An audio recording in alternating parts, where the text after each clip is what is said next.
Hey, welcome to the Absolutely Improvised Monologue. I'm Paul Burrell, the Absolutely Improvised Monologuist. So let me tell you how it's done. Down here, you're going to see a quote, or I'm sorry, a prompt. I get a prompt. I get a one-word prompt. You can send them to me. You can email them to me. You can IM. You can find me on Facebook. But each of the one-word prompts ends up with a story. Now, the story, for the most part, are told by a character named Pork Chop. Pork Chop is a guy that lives on the west side of Chicago, McKinley Park, and these are kind of his foibles. And sometimes the word ends up in the monologue. Sometimes the word just inspires a monologue. Either way, it's one take, no corrections, no editing, no, obviously very low tech. It's just me, you, and the phone. So here we go. So I'm about 15 years old, and I'm over there at the Sisters of Have No Mercy dance hall there. And Eldon and Kick are there, and we're getting ready to do a little cha-cha-cha, as they say. They got a nice band there. They're playing the Five Satins. Everybody's happy.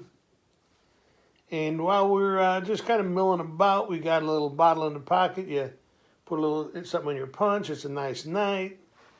And Eldon is, of course, doing Eldon stuff. Kick keeps disappearing and coming back smelling like oregano. I don't know what he's doing. So we're sitting on the edge of the stage. We're listening to the music. We're watching the girls dance. And this girl comes up to Eldon and she says, hey, hot stuff, let's dance. Now, you got to remember two things about Eldon. Number one, he ain't hot. Number two, he can't dance. And C, he ain't never seen this woman before. But she says, let's dance. So he starts to dance. They're cutting a light fandango. They're having a good time. And this guy comes over, right? And he grabs Eldon by the shoulder and spins him around. Now, there's two things you don't do with my friends. One of them is spin him around when he ain't looking. So I go trotting over there like I'm going to keep the peace, but I'm not going to keep the peace if there's no peace to be kept.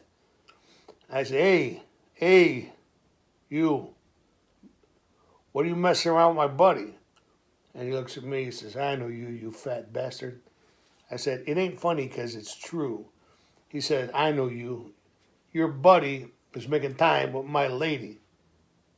And I said, your lady asked him to dance. He was just being polite. Besides, lady is a generous term for that. Now, I'm not the kind of guy who's going to insult the woman because only a lower class Lincoln Park bro does that. But I want to get this guy's goat, right? So he says, what are you going to do? And I said, what are you going to do? He says, what are you going to do? I said, what are you going to do? What are you going to do? What am I going to do? What are you going to do? I'm going to do what you're going to do. What? So he says, I think we need to go outside. I said, I couldn't agree more. So I go back and I go around and I go in the bathroom and I said, Kick, come on, we got to go. Kick says, what's up? I said, we have to go and settle some things out here on the street block. So Kick, me, and Eldon walk out the door. There's three of us. The guy comes around the corner of the building. He's got one buddy, little scrawny guy. So Kick can handle that guy. And another guy comes around the corner. This guy's a frickin' monster. This guy's about 7 foot zip and about 300 pounds. This guy don't got no neck. Like, I would look, he couldn't look. He didn't have a neck. This guy's muscles had muscles. So I figure, of course, Eldon gets that one. I ain't going in there. I didn't get to dance with a girl. Eldon gets that one. I had never seen a human being as big in my life. I was sure his name was Bruce Banner, but who knows? Anyways, so we all get toe-to-toe. And I'm with the mook in the middle. Eldon is with the big monster. Kick is with a little wiry son of a gun. And Eldon, in some weird flash of braggadocio, punches that big monster right in the head. That monster may as well have been made of helium. He spun around about 3 times like Daffy Duck. Hit the ground. He was out before his head hit the curb. The guy in front of me looks at him, looks at me, looks at him, looks at me, looks at Eldon. And I said, you're next. Boom! Right in the mush. He didn't fall down quite so easily, but he took off running. The little guy looked at Kick, looked at me, looked at Eldon, waved politely and left. We all three go back into the dance. My hand's a bit sore. Put it in the punch bowl for a minute. Eldon's cracking up.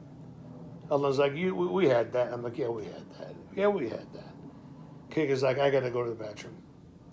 Kick spends a lot of time in the bathroom. He's usually either smoking, sniffing, popping, drinking. I don't go for all that. Kick's one of my best friends. Eldon is my best friend. Kick is my number 2 best friend. But Kick, he's getting messed up too much. And we're not like at that age. Anyway, that's a different story because we got through this one. So now we're back by the stage, Kick in the bathroom. Me and Eldon sitting in this woman come up. We never seen this girl before in our life. She's about 16 years old and she's really adorable. She says to me, hey, you want to dance? I said, no, I'm good. She said, no, I just want to dance. I said, then dance with somebody else. I've already been through this tonight. She says, all right, you don't know what you're missing. I said, but I know what I'm not missing. No monsters for me. It's already been a long night.